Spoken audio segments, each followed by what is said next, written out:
కుంభం వారికి గనక చూసుకున్నట్లయితే ప్రధానంగా ఇక్కడ మీకు అసలు గ్రహస్థితి ఏ విధంగా ఉంది కొత్త సంవత్సరానికి? రాశిలో రాహు ఉన్నాడు.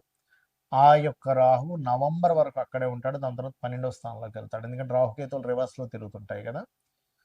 ధనస్థానంలో శని, పంచమ స్థానంలో గురువు, అలాగే సప్తమంలో కేతువు. ఇది కొత్త సంవత్సరంలో మేజర్ ప్లానెట్స్ చూసుకుంటాం కాబట్టి మీకు ఎటువంటి ఫలితాలు జరగనున్నాయి, ఏ విషయాల పట్ల మీరు జాగ్రత్తగా ఉండాలి అనేటువంటి అంశాలు చెప్తుంది నేనైనప్పటికీ చెప్పిస్తుంది సాక్షాత్ లలిత అమ్మవారిగా భావిస్తూ, ప్రధానంగా ఇక్కడ ఎప్పుడైతే మీకు లగ్నంలో రాహు ఉన్నాడో ఇది కొంచెం తెలియని ఒక ఏదో జరుగుతుంది సంథింగ్. ఒక్కోసారి చూడండి కొంతమంది కొన్ని ఎనర్జీస్ని ఫీల్ అవుతూ ఉంటారు. ఇలా ఎనర్జీస్ ఫీల్ అవ్వడం అనేటువంటిది కూడా జరుగుతుంది కుంభం వారికి, గుర్తుపెట్టుకోండి. కాకపోతే రెండులో శని ఉన్నందుకు కొంచెం ఇంపోర్ట్ ఎక్స్పోర్ట్ ద్వారా ధనము, కొంచెం ఏలినాడు శని కూడా నడుస్తుంది కాబట్టి ఫైనాన్షియల్ మ్యాటర్స్ విషయంలో కొంత స్ట్రెస్ అవ్వడం కూడా జరుగుతూ ఉంటుంది. అయితే ఇక్కడ మీకు జూన్ నుంచి గురువు ఎప్పుడైతే 6వ స్థానంలోకి వస్తాడో, 6వ స్థానం అనేటువంటిది కూడా నిత్య జీవిత స్థానం కాబట్టి కొంచెం మనకి గురువులతో వాళ్ళతో చిన్న చిన్న శత్రుత్వాలు గొడవలు వచ్చినప్పటికీ ఉద్యోగ సంబంధించిన విషయంలో జూన్ నుంచి చాలా అనుకూలంగా ఉంది. అలాగే అప్పటి నుంచి ఏదైనా ప్రాపర్టీ తీసుకోవాలనుకున్నా చాలా బాగుంది. కాకపోతే సంతానం కోసం చేసే ప్రయత్నం మాత్రం జూన్ లోపలే మీరు ప్రయత్నం చేసుకోండి. జూన్ దాటితే మళ్ళీ గురువు 6లోకి చేయడం వల్ల అంత అనుకూలత ఉండదు. మళ్ళీ గురువు వక్రగతి చెందినప్పుడు వస్తుంది అనుకూలత. ఎప్పుడు చెందుతుంది ఈ గురువు అంటే అగైన్ అక్టోబర్ నుంచి చెందుతుంది గురువు వక్రగతి. అక్కడి నుంచి మళ్ళీ కొంత బాగుంటుంది. అలాగే ఎట్టి పరిస్థితుల్లో కూడా పార్ట్నర్షిప్స్ ఈ సంవత్సరం గుర్తుపెట్టుకుని పార్ట్నర్షిప్స్ విషయంలోని మరియు వివాహ నిర్ణయాలు తీసుకునేటువంటి అంశాల్లోని ఒక్కోసారి మనం చూడండి ఏదైనా స్టేజ్ మీద మాట్లాడుతూ ఉంటాం.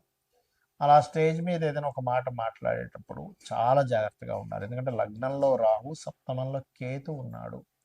సో ఇది చాలా చాలా చాలా క్లియర్గా నిర్ణయం తీసుకోవాల్సిన సమయం వివాహ విషయాల్లో, పార్ట్నర్షిప్స్ విషయాల్లో.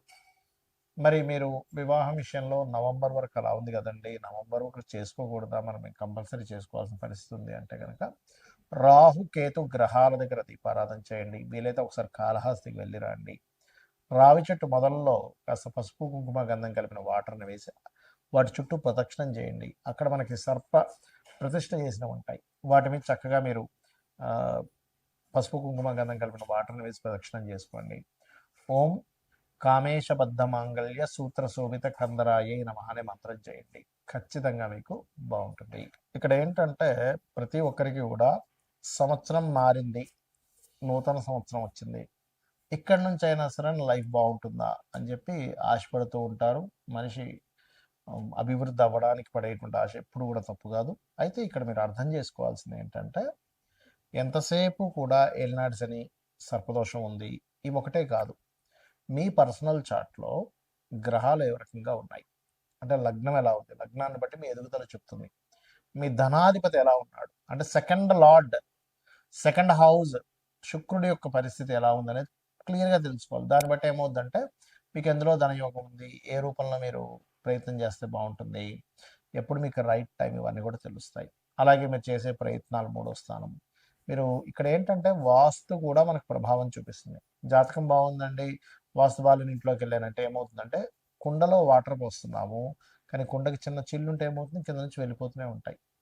అలాగే వాస్తు బాగోనప్పుడు ఏమవుతుందంటే మీరు ఆ ఇంట్లో ఉన్నప్పుడు మీకు ఇబ్బంది కలుగుతూ ఉంటుంది. ఇక్కడ ఏంటి, మీరు ఏ డైరెక్షన్లో ఉండే ఇల్లు తీసుకోవాలి, ఎప్పుడు మీరు ప్రాపర్టీ తీసుకొని బాగుంటుంది, అసలు మీ పేరు మీద తీసుకోవచ్చా తీసుకోకూడదా, ఇవన్నీ తెలుసుకోవాలి ఇంట్లో. దాంతోపాటు ఇంట్లో ఏదైనా బాత్రూమ్స్ కొంతమందికి తెలియక ఫైనాన్షియల్గా ఎందుకు ఇబ్బంది వస్తుందంటే ఉత్తరంలో బాత్రూమ్లు ఉంటాయి, ఉత్తరంలో డార్క్ కలర్స్ ఉంటాయి, అంటే మనకి yellow, cream, red colours, pink colours ఇట్లాంటి ఉత్తరంలో ఉంటే అవాయిడ్ చేసేసి కంప్లీట్ వైట్ కలర్ ఉండేలా చూసుకోండి, ఖచ్చితంగా బాగుంటుంది.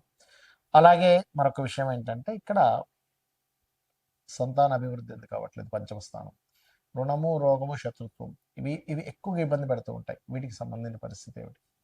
అలాగే మరొక విషయం ఏంటంటే ఇక్కడ వివాహం అయ్యే సమయం, వివాహం 2 వివాహాల యోగం ఏమైనా ఉందా, అసలు వివాహ జీవిత భాగస్వామితో వివాహం విషయంలో ఎందుకు ఇద్దరి మధ్యన సరైన కమ్యూనికేషన్స్ ఉండట్లేదు, ఎందుకు మీ ఇద్దరి మధ్యన మాటికి ఏదో గొడవలు జరుగుతున్నాయి, ఇవన్నీ కూడా మీ పర్సనల్ చార్ట్లో వెరీ క్లియర్గా ఉంటుంది. కాబట్టి ఈ యొక్క అంశాలలో మీరు గనక ప్రయత్నం చేసినట్లయితే దాన్ని తెలుసుకొని ఖచ్చితంగా సక్సెస్ ఉంటుంది. అదేవిధంగా వివాహం తర్వాత ఉదాహరణకి వివాహం ఈ సంవత్సరం లేదు అనుకున్నప్పుడు ఆ టైం వేస్ట్ అవుతుంది. ఏ సంవత్సరం ఉందో ఆ సంవత్సరం చేసుకోండి. అలాగే విదేశాలకు వెళ్ళే యోగం ఉందా లేదా, అసలు మీకు జాబ్ సంబంధించిన విషయంలో ఎందుకు ఇబ్బంది అవుతుంది, కెరీర్లో ఎందుకు సెటిల్ లేకపోతున్నారంటే ఒక్కోసారి కొంతమందికి బిజినెస్ యోగం ఉంటుంది, అప్పుడు సెటిల్ అవ్వలేరు, అలా ఉంటుందన్నమాట. అయితే ఇక్కడ మరొక విషయం ఏంటంటే ఈ సంవత్సరం ప్రధానంగా మీరు ఈ ఆదాయము వ్యయము రాజపూజ అవమానాలు వీటికంటే కూడా ఒకటే గుర్తుపెట్టుకోండి, మీకు ఆదాయం బాగా రావాలి. ఓం సంపత్కరీ సమారూఢ సింధుర వ్రజ సేవితాయ నమః అని మంత్రం చేసుకోండి.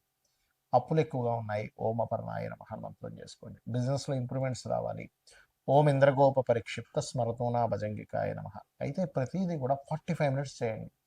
చాలామంది ఏం చేస్తారంటే 5 నిమిషాలు చేశానండి నాకు రిజల్ట్ రాలేదంటారు. చిన్న ఎగ్జాంపుల్ చెప్తాను. అన్నం పొయ్యి మీద కుక్కర్ పెడతాం, 20 మినిట్స్ పడుతుంది కరెక్ట్గా మీకు అది ఉడకడానికి. 5 నిమిషాల్లో నాకు ఉడకాలంటే ఉడకదు. అలాగే ప్రతి దానికి కూడా ఒక ఎనర్జీ ఫామ్ అవ్వడానికి సమయం పడుతుంది. అలా మీరు ఒక 45 నిమిషాలు కనుక చేయగలిగితే ఖచ్చితంగా దాని ప్రభావం అనేటువంటిది ఉంటుంది మీ మీద. అదేవిధంగా ఈ సంవత్సరం మనకి నవనాయకుల్లో తీసుకుంటే కూడా రాజు, మంత్రి, సేనాధిపతి, అర్ఘ్యాధిపతి ఇలా వీళ్ళు ఒక్కొక్కరు ఒక్కో దానికి అయినందుకు గురువు రాజు అయ్యాడు. జూపిటర్ యొక్క పరిస్థితి బాగోలేదు. నేను గతంలో చాలా రోజుల క్రితం చెప్పాను, 2-3 నెలల క్రితం కూడా చెప్పాను గురు రాశిలో శని ఉన్నాడని. దీనివల్ల అనేకమైనటువంటి జన నష్టం ఉంది. కాబట్టి విదేశాల్లో ఉండేటువంటి వారు మరింత జాగ్రత్తగా ఉండాలి.